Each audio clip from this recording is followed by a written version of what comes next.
Welcome, everybody, to the Vanguard show. There'll be a cool little graphic here, hopefully. Welcome to the Vanguard show. We are your hosts, Brendon Jackson. We have Keith here. We are coming to you live here from Camden, Maine, right? That's where we're at. So, my name is Brendon. I've been a consultant probably for about the last 5 years now.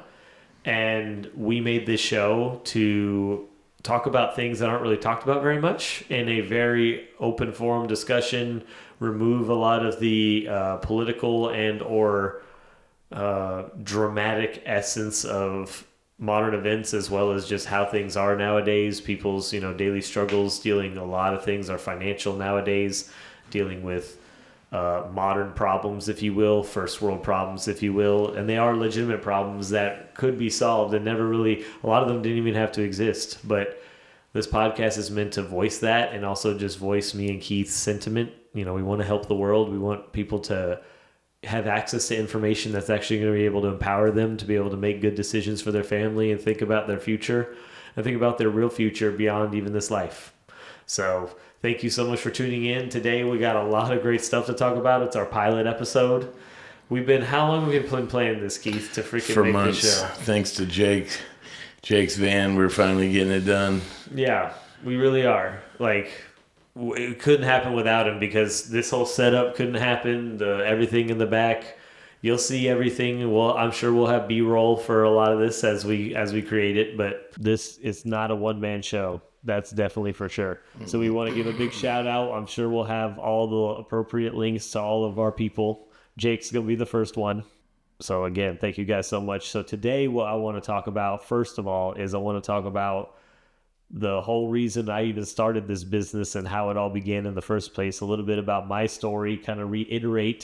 This is probably a good time, Jake, I think, to reiterate my story around how I even got involved in this business in the first place.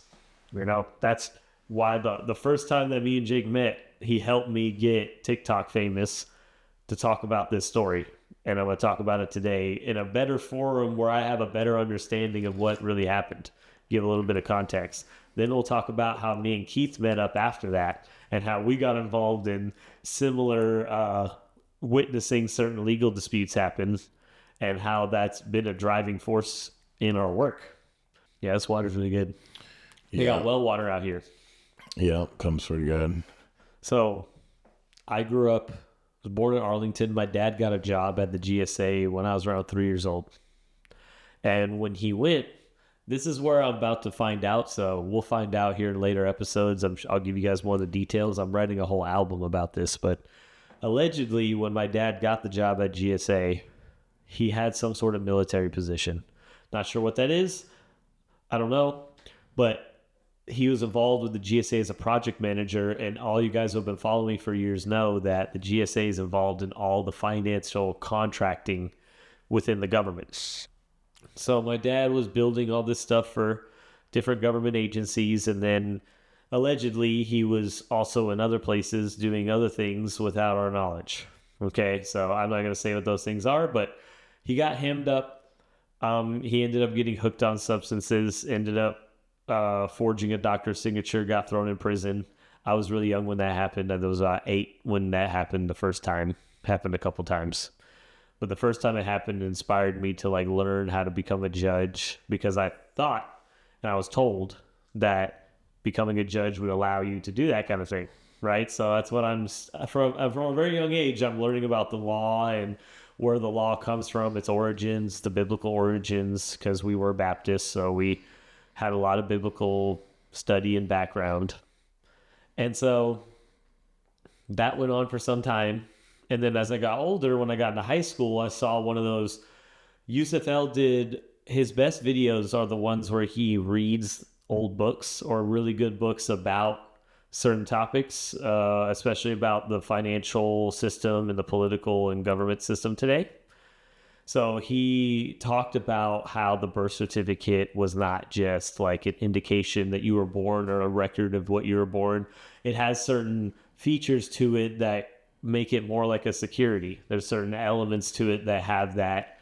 And it explained how that's used, especially in court, in kind of a subverse way, right? And when that happened, it kind of clicked.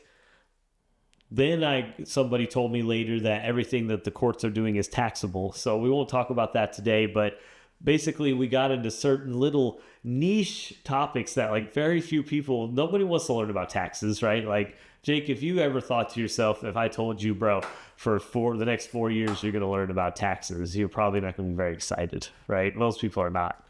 Because they say even most CPAs only know 2% of the entire tax code. You know what I'm saying? Like, they don't know none of it. So, normally, and I didn't want to, and initially I was just like, well, then maybe that's not something I need to really get into. But when I figured out what they meant by that, it was simply that they're just doing financial transactions without your knowledge, and there's tax responsibilities involved with those kind of transactions. In normal everyday situations, they are always a taxable event. So if they're doing the same thing, they can't do it under the guise of a church or a 501c3 or anything like that. So once I figured that out, when my dad was about to move in with me, his brother got him all hemmed up and got him locked up again. So I went back to Colorado and got him out. And in that process of getting him out, I basically communicated to the judge in a letter that he would not only have to do the taxes on the bonds in my father's name, but he would also have to report to the Treasury suspicious activity. So after that happened, he basically was trying to get me to say that I was threatening him with violence. So I'll do another video where I go into detail about exactly what happened there. But long story short, they kicked me out of the court. And after they kicked me out and they let my dad out immediately after, I knew I was onto something. So after that, I decided I need to figure out how I can make money helping people with this kind of situation now that I have this information. And I realized that because of COVID, that was at the end of 2019 in like November, December. So then my dad moved in with me in like January. And then like a couple months later, the whole country shut down, right? 2020 happened and COVID happened. And so when COVID happened, I was like, I had a landscaping company at the time and I lost all my clients. And so I decided this is a perfect opportunity for me to do what I want when I got my dad out, I see everyone's credits shot from COVID. Here's an opportunity. So I started selling credit repair for another company. I learned some sales techniques. They helped me. I made some decent money. And then I realized that the credit repair was very lackluster, that the company I was selling for was doing. And so I ended up doing it myself. And then right after that is when I met Keith. So right after that is when Keith came into my life. I was just living a very normal life in suburban Fort Worth. And Keith came because a partner of mine, John, who had actually helped me with a lot of this information, he taught me a lot of it at the beginning. And so I helped him out and, that we met that way. And then literally it had to have been a month later, like after we first met, that you came down and then we decided we're going to take the bus. Travel.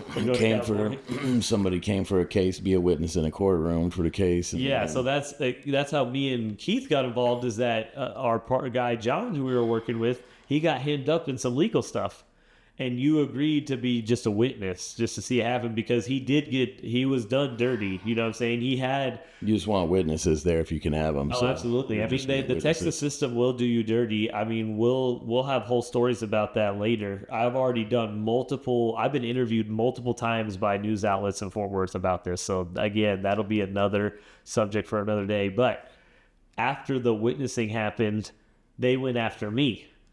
And me and Keith agreed, okay, this is messy. We got unfinished business in other places we got to take care of anyway. And we agreed, let's go get that taken care of and see if we can make some money. And we did. Yeah. And then it evolved, right? It went from just helping people with their credit to helped a lot of people with their cases. I was helping a lot of people. And I was accepting silver as payment. That was really fun. And then right after that, we got parked up in Florida. And then that's when we met Jake. Right. And then Jake came in and I had told you what I was doing. And you were like, yeah, use TikTok and do this and do that. And I did that and it blew up. It blew up big time.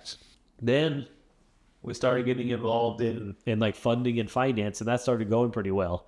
I was getting people funded. So we were getting paid. The guy we were working with, he was rolling. Right. Mm-hmm. It was a Blake. Right. Yeah. And then he just kind of fell off. Like a lot of these guys, they don't mean bad. You know, they mean well and they're not bad guys, but Just not consistent. the guy was like 23 or 24. He was like way younger. And so he was not mature. You know, I'm not like a lot of people. I live kind of weird, but he was like every regular 23, 24-year-old kid who got $1 million. He bought a freaking Lambo or something, and he went a little too hard, and he started not following through on his commitments, and his business slowly faded into nothing.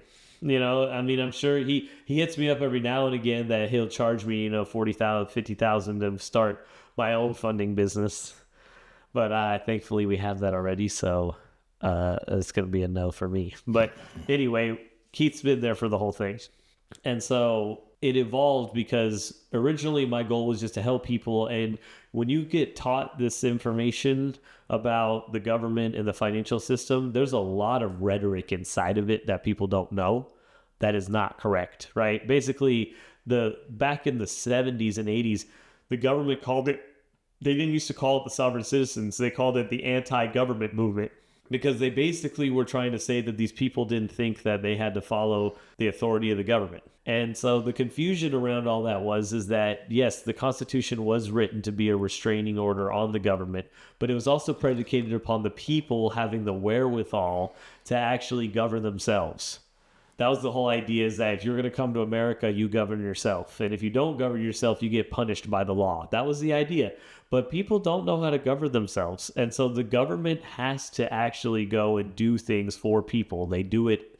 You could call it a power of attorney relationship, a custodial relationship. You can call it any of those things. But the people have forced them to do things for them because they're not being accountable and taking care of their responsibilities. If you could govern yourself, you wouldn't need police or you wouldn't government. need them, but we need them because we cannot as an overall collective. Obviously, the people watching this show can control themselves enough to have access to YouTube and watch this show. But majority of people, you know what I'm saying, they are just going to do the minimum so that they can live their life the way they want to. And is that right or wrong? I'm not going to say, but that's why the government is the way that it is now. So if we want to change that, we don't have to even create our own thing. We just have to we abide by their rules because we know the intention behind the rules, right? The intention is to keep, for example, the Treasury's not just handing out checks to anyone. Right, the SBA... To keep order. Yeah, to make sure that only responsible people get the money, right? Because otherwise, people that are not responsible who give money are very dangerous. So, as we're moving forward, you know, Keith can agree, we were learning that, okay, some of the rhetoric around this is not right. Like, we want to be on the government side. We don't want to be combative. We don't want to be... we don't want to feel like it's a conspiracy against us all the time. Like, it's not like that. It's just a system that was designed to have an output, right? Life is what you make it. Yeah. There's plenty of resources and tools. If you use them correctly, you can do a lot of things with them. I mean, how many trusts did we create? How much paperwork did we file? You know what I'm saying? How much of it really did anything? Really, none of the paperwork did anything. What did stuff is when you dealt with people, right? Mm-hmm. When I talked to the sheriff, okay, things happened, right? I talked to the sheriff, things happened. Right. Maybe not the way I wanted them to happen, but they happened, right? But every time, how much paperwork did I submit? And they just get ignored and it not matter. Mm-hmm. Because it's about substance over form. So anyway, the whole reason I'm bringing all that up is the background of how we got involved in this whole thing. So after a certain amount of time, we were like, okay, we're not going to win by just teaching people how to be free from the system, because you can't be free from the system. If you're going to use the system, there's a certain level of engagement you have to maintain with it. You can't just be living in the mountains off the grid and have a bunch of credit lines. You know what I'm saying? Like, you have to have a balance where you have your own space that they can't mess with. They meaning the grid. It's not like dependent on the grid. That's at least my goal. But then you also need to be able to, when you go into the grid, you can like a fish, just through the water and out, not get stuck and trapped in there like everybody else, right? To maneuver. How many people do you know, Keith, that could just get on a plane and come here today and visit us? Not very many. Not a lot. We would have to facilitate it, right? Usually they can't. And that's not their fault, but that's just the way that the life is right now, the current system, right? to work and to be in a structure of education and paying taxes and all the American way. Yeah. It's not, that old dream, that old idea maybe worked for our folks.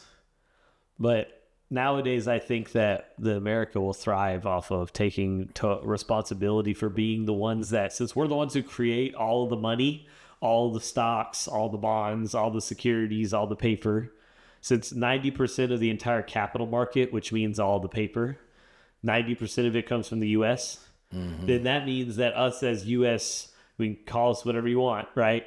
Nationals, Americans, civilians, citizens, whatever. Us, the people here of America, our Americans, we should use our system and become more entrepreneurial and we don't need to be doing all this grunt work. You know what I'm saying? Some people do need to do grunt work, and obviously we need builders, we need masons, we need all those things, but we don't need a bunch of people going into an office to go, oh, hello, sir, I'm sorry your $5 transaction didn't work out for you. Let me go ahead and get that fixed for you today. And it takes... Respectfully, we have new technology to where that person would be better off maybe taking care of someone else's child's education or their food, or they're actually helping someone rather than something a computer could do, right? Like a computer could resolve your little $5 issue at the bank. You don't need a bank teller for that. You need a bank teller for, I need $100,000 cash. Okay, you know what I'm saying? You know what I mean? The computer, the AI is not our enemy, but we as humans are so inefficient. We do things so inefficiently that I, as an entrepreneur, am constantly looking at businesses going, this is not right at all. Like, this is not being run correctly. This is not the attitude that these management needs to have. The people underneath management are not being trained properly at all, because we don't have the entrepreneurial spirit here in America, right? Everyone's still in that old paradigm of getting a job. You know what I'm saying? And it's probably a lot more here in America than it is in other countries because you have the freedom to do so. But right, it's getting more and more prevalent. But it's just harder because the unknown. People are afraid of the unknown, and so the unknown is hard part for a lot of the people. Well, I mean, you were one of those guys before that you worked really hard, right? You had multiple jobs where you worked physically and mentally very hard. Yeah, like even the insurance adjusting while you were a contractor. A lot of the stuff, like on the reports that half of it was you on the computer, right? Mm-hmm. That half probably could get done by a computer now. You know what I'm saying? Like, you could just get on the roof and the computer could do okay, here's the report and blah, blah, blah. But they're still, they still have the people on that, which is fine. There's nothing wrong with that. But I'm just saying you're a very smart guy. Instead of spending time doing reports all day, right? You could be actually helping the customer with getting their house fixed or something, whatever it could be. It's just the idea is that the humans should be able to spend more time being humans and helping out other humans and letting the computers do the grunt work, right? And they are with autonomous trucks and all that for transportation. It's going to happen. Robots and AI is going to take over a lot of industries. Yeah, but the humans can still, for example, you can still have the trucker in the truck, but he doesn't have to be the truck can drive itself and he just makes sure it's working. You know what I'm saying? We don't have to the media's making it seem like, all right, 100,000 of you guys gone. And yes, the big companies that do that. But if we as Americans get on our entrepreneurial game, they can't do that to us, because if all of those people learn how to be a trucker and just like how you were, then even if they do get fired, it's not the end of the world, because they're not the only trucking company. There's other people that need them. You know what I'm saying? It's not the end of the world. Or, anyway, we can survive job changes. What we can't survive is humans cannot handle these huge culture shocks. I literally grew up 20 years ago as a child, in a different culture than we have today. Wouldn't you agree, Keith? The culture is not even the same. It changes. When I was a child, yes sir, yes ma'am was expected of me when I'm talking to adults, right? Nowadays, F you, mom, right? Oh my gosh, you're that I'm just thinking that I'm getting PTSD from like freaking the chancla, freaking the you know what I'm saying, the sandal. I didn't get hit with sandals, but I had a bunch of my friends who did. So to me, it was all fair game. You know what I'm saying? Like the parents, that was back when the parents were allowed to discipline the other kids. Right. So I had some other parents hit me with some sandals, but I'm just saying only when you were talking crazy, like F you mom, you would never even imagine, even if, yeah, you know what I'm saying, with your dad, if you're fighting him, that's a different thing. Someone else's parents could get on you for doing that. But like my dad, if I told him F you, he would be a little upset, but he wouldn't care. If I said that to mom though, like that's a huge problem. You know what I'm saying? And so that's just one example of like when I was young. That's nowadays it's like a joke. The iPad get, you know what I'm saying? Like, give me Hot Pockets, mom. F you. You know what I'm saying? Like, Yep. yeah, that You ain't allowed to do that. yeah. So humans can't handle that. So when you hear now the media talking about AI taking people's jobs away, you know what I'm saying? The technology's here, the culture, the gender stuff, the freaking, you know, the inclinations, the legal stuff. You know what I'm saying? It's very messy. It's all getting intermingled, and humans, you can't change stuff that fast, and they start to go crazy, right? Why are we having? Well, we're creatures of habit, and people of habits. Yeah, so Repetitiveness. they're breaking all the like paradigms too quickly. You know what I'm saying? They're doing it on purpose to stress test to humans. That's why they did COVID. There was no gradual shutdown. There was no like preemptive, we might have to, it was just a straight up, everybody stay inside. And if you come outside in other countries, you get arrested. You know what I'm saying? Like in America, in some places you did, but depending where you were, right? Like in New York City, you would get arrested if you were out past curfew. You know what I'm saying? Like, that we've never had that happen before. You know what I'm saying? Testing people's morals and values. What's the last time that happened? You know what I'm saying, Jake? We've had huge plagues where way more people died, and we didn't do anything like that. You know what I'm saying? Polio, freaking smallpox, freaking the Black Plague, the bubonic plague. That's just a few. You know what I'm saying? Mm-hmm. And we just shut the whole thing down, and then instead of figuring out what it was, we started immediately creating a vaccine for it. Right? Again, this is not to talk about efficacy of that. We could do another episode on that. But the whole idea is that the paradigm shifted immediately in one day. You know, I was out in public when it happened. It was like for me, when I remember it happening, it was in the evening. Right? It was in the evening. I was with my parents, or I was with my mom at the temple in Dallas. And we were doing the like, you know, we just finished eating and it was like 9 p.m. And I was like, okay, guys, you know what I'm saying? It's good to see you. We'll see you tomorrow. And then we went home. And then that night they were like, everything's effed. Everything's screwed. We got to shut everything down. And that morning, no one went to school. The streets were empty. No one was doing nothing. They shut all the stores down. Everything was closed. I was in Texas. I was in Dallas, Fort Worth. So everything was just... Yeah, for about 3 months. Yeah. I stayed home. You know, and then finally we had school on Zoom for the kids, and like that never happened. And so then after that, the cool part about it is that it allowed us to do everything remotely now. So now it's cool to have $1 million deals on Zoom. Before then, nobody would do any big deal. You got to meet in person, right, Keith? That was like the old school way. You meet in person, we do a deal. Now it's just like, hey, let's get on a video call. I don't want to get sick, right? And look, I'm not going to complain about the efficacy of a virus and all that. I'm cool with that. You know what I'm saying? We're gonna do that. So now we're at this opportunity where we're able to make a bunch of money, and we did last year. We were literally in another country. We made all this money. We made a few dollars. Yeah. Couple. And now we're able to propel ourselves here. Right? So we're not... Floating reserve notes. Exactly. The floating rate notes. Floating rate notes, yeah. FRNs. We made some not lawful money, unfortunately. I made some lawful money on the bus, right? That was about it. Oh, yeah, gold and silver? Yeah, but...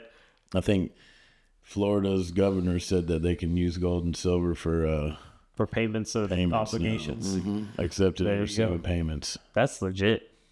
That's awesome. So Great. yeah, that's why we got into all this, because we know that you need floating rate notes to do your projects, right? I want to have agriculture land that, you know, I can give other people, not a ton, but at least some people who are willing, a life that's not as stressful as the standard American one, because the standard American one is no longer a dream. I think it's a nightmare, to be honest, because right, and if you want to live the standard American dream now, you need at least 2 jobs, right? If you have any kids, then you're already way behind because they're so expensive. I mean, you need about 10,000 a month to live in the U.S. Or the new American dream is living abroad and making American money and living somewhere else where your money goes 5 to 10 times further.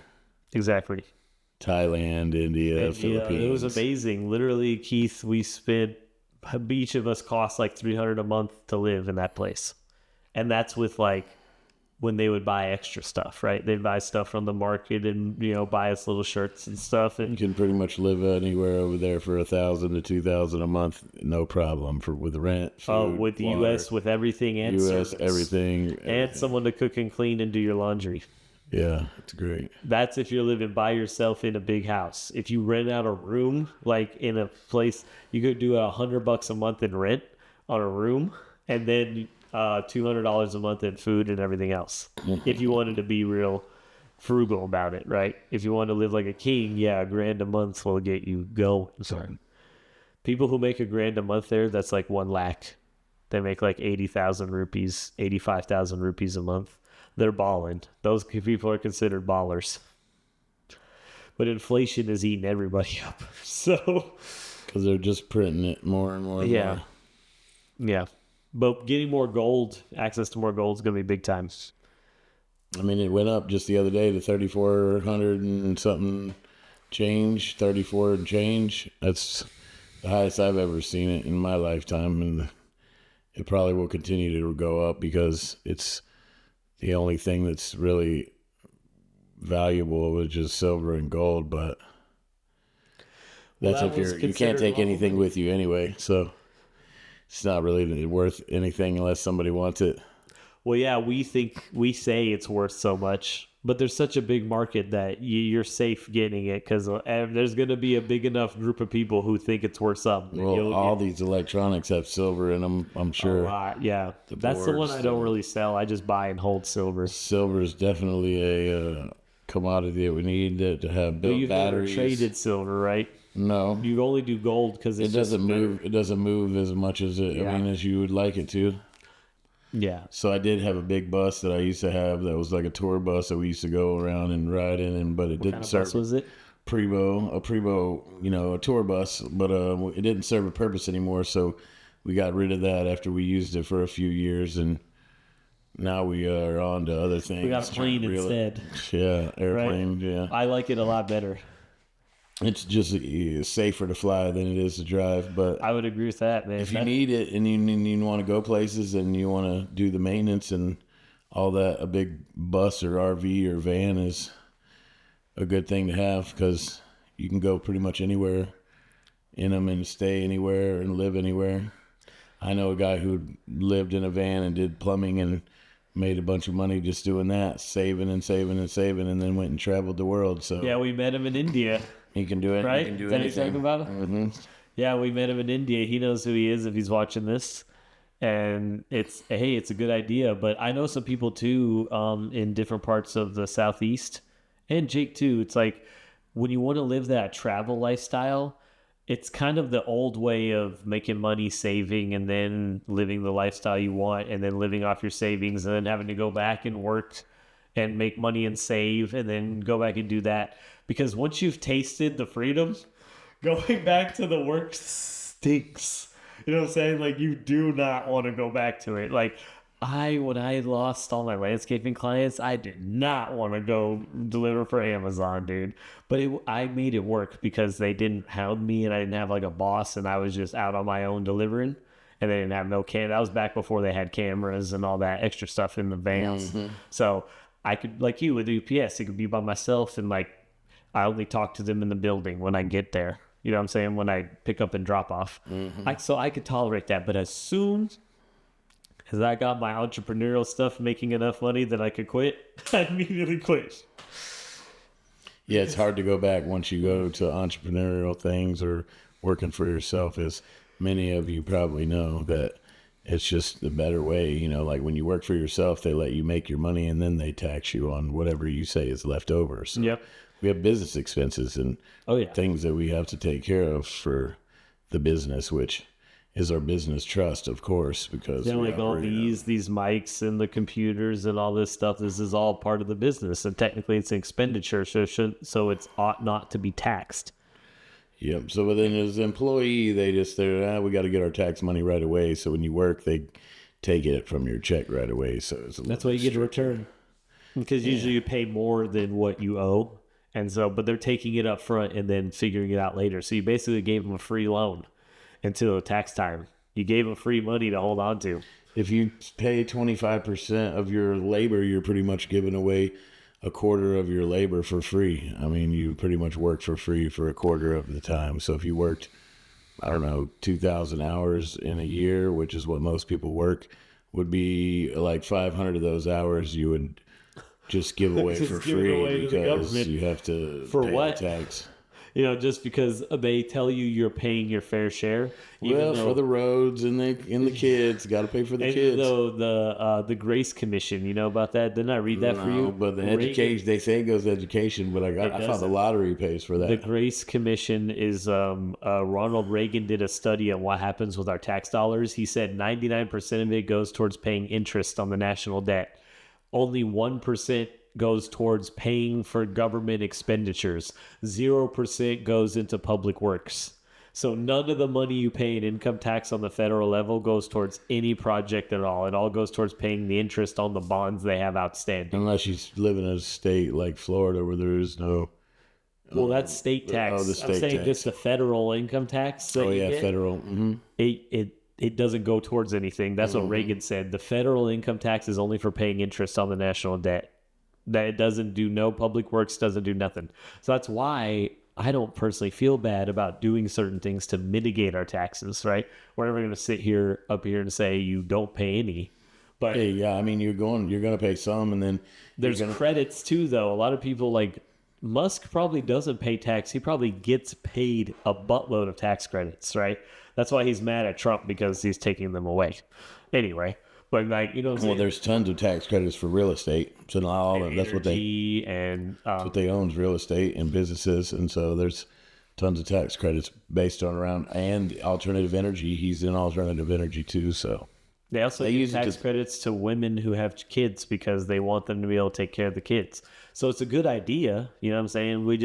We need to do better, and in my opinion, the private sector has to step up. The private sector has been allowed to focus only on profits for way too long. How profitable does our stuff need to be, man? We're at freaking highest profit margins of history. Well, we're talking about Emirates and Etihad or Emirates, the companies that made billions, gave their employees substantial bonuses, $70,000 or something. I mean, it was a substantial bonus to all the employees that worked for them, that's because they made so much money. I think that's really great. Yeah, they should do that. They're making billions. They should pass it around to the people that helped them make the whole thing happen. I agree, but we don't have that mentality here in America. We're like, well, I paid you to do the job. You get what you get. You know what I'm saying? The incentives, we were talking about this earlier today.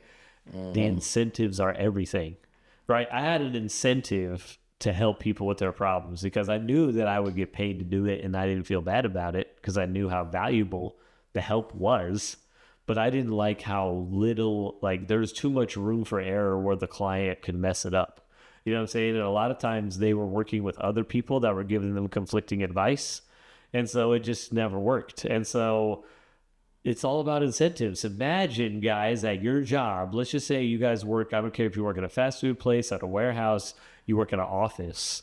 Imagine that you were given some sort of additional incentive to either sign people up to the thing, sell a certain number of stuff, anything, just any sort of incentive to do extra, right? If you don't do it, don't worry. You still get paid your normal salary. But if you do it, there are bonuses. You know what I'm saying? And we get more money and you get more money. It's a win-win. But what happens is you get these private equity funds that buy these companies, and they're all top heavy, and they all have these consultants and strategists and all these people who charge all these fees to the company. And so now that money's not available for incentives to their lower level employees, right? Like they literally they'll take a really good, like, for example, one of my clients, he has a carpet cleaning business, and there are multiple private equity firms that want to buy his business out.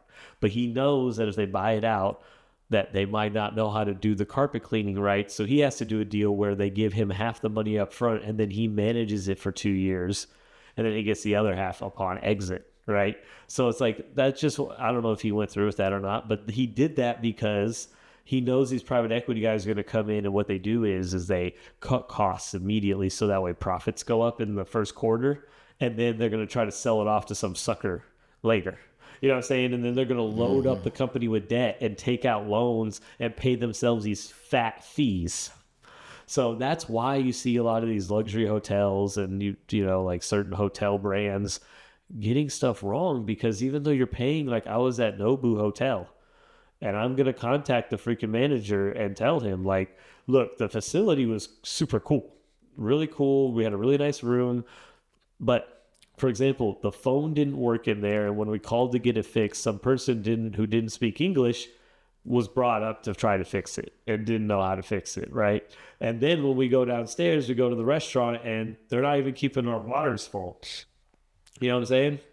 And this is a 5-star hotel, allegedly. And it just got bought by a private equity firm a few years ago and had been remodeled. So they remodeled the whole thing, but the management has zero idea what they're doing because there's not enough money in the budget to pay the management properly, right? The management who's training all the lower level workers is not being incentivized to get more people in the restaurant, or right, you know what I'm saying? Like, imagine if I told the manager, if you get $1,000 in sales today, I'm gonna give you $100 bonus in your check today. If you get $1,000 in sales, they might do a little more. Yeah, exactly. And just saying, if they don't, you know, they're not about that. Let's keep them at a low level.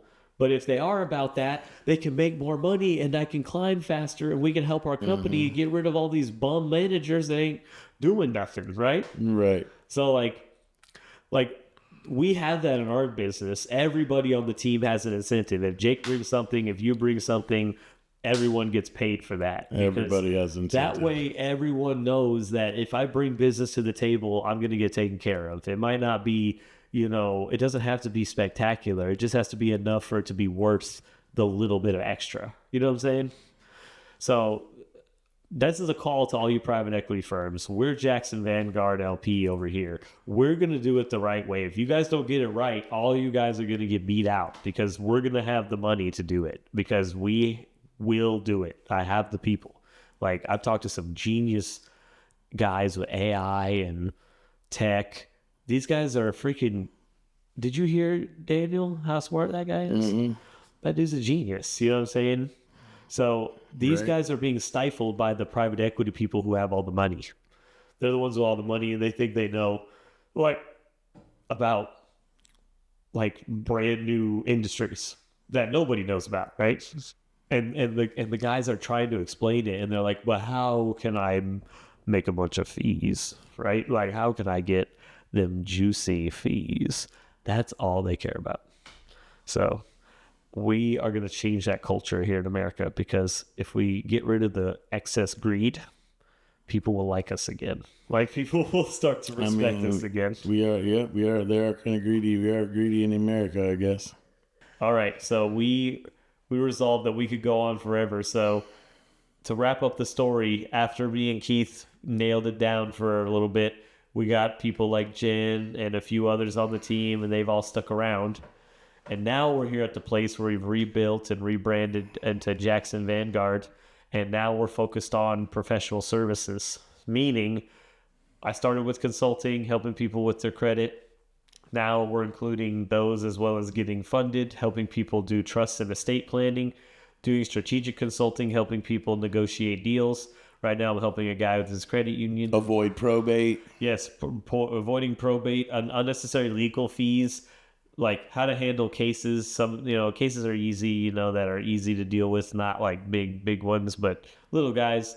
And also just getting involved in good, solid business, just making a good deal, understanding where the opportunities are, which is why, we can't really call it investing because they created a whole legal term around that, but helping people actually use the modern money system. You know what I'm saying? Like use the modern system to actually make their life easier instead of it be a thing they have to constantly work towards. Create businesses, trust. Yep, we can create cash flowing businesses for you.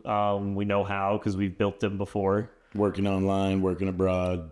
That's going to be a big thing we're going to get into as well this year is how to actually turn the entrepreneurial stuff into a mechanism where you can live wherever you want, travel wherever you want. So we have a lot of ability to help you guys. I have an insane network. I'm very blessed, very thankful, a bunch of people want to help me, thankfully. So we got all the links in the description. I'm sure we'll have QR codes or maybe some sort of cool something. We'll figure something out. This is the pilot, but we'll figure out a way. You guys are going to have all the links in multiple places you can click and engage with us. We have a whole school community where we teach. Every week I talk about what I'm doing and I help people with their situations. We have a bunch of people dealing with their own court cases and we do a lot of group help there. We got a bunch of people dealing with their entrepreneurial ventures and making more money and becoming credit worthy and dealing with the bank. I'm going to have a free course on how to actually become credit worthy in the school. A lot of great stuff is coming. So all that stuff you can find in the description, and we're evolving into, if you guys have ever heard of a company called Accenture, they're the top consulting company in the world. They build the software for people like JP Morgan. They build their banking software, their software solutions. They're big consulting companies. They can create banks and do all kinds of stuff. Our goal is to get to that level where we have that kind of resourcefulness, where we can create a bank for you and do everything for you. So right now we're doing the things that make money, like life insurance, helping people with their credit, the things that makes good money for us and is a great value for the customer at the same time, right? So that's where the business is, and we're growing to include more and more services and products that are actually going to benefit people and not all these throwaway Chinese pieces of crap, right? So we wanted to wrap that up. That's what we're doing, and that's where we've come to this point. That's why we're doing this podcast, so that we could get the word out, because of all the stuff that I learned and experienced while we're doing all this is totally worth filming and watching. You can ask Jake. He's just in the last couple of days listened to my phone calls. These are not boring phone calls. They might, they're not always pleasant, but they're not boring whatsoever. To learn a couple things here and there. Yeah. So I'm very thankful. So Keith, did you have anything you want to say before we wrap up our pilot episode? Nope. We appreciate you guys coming by and listening, and we're going to see you on the next one, hopefully. Yep. So this is the Vanguard show, and we'll see you next time.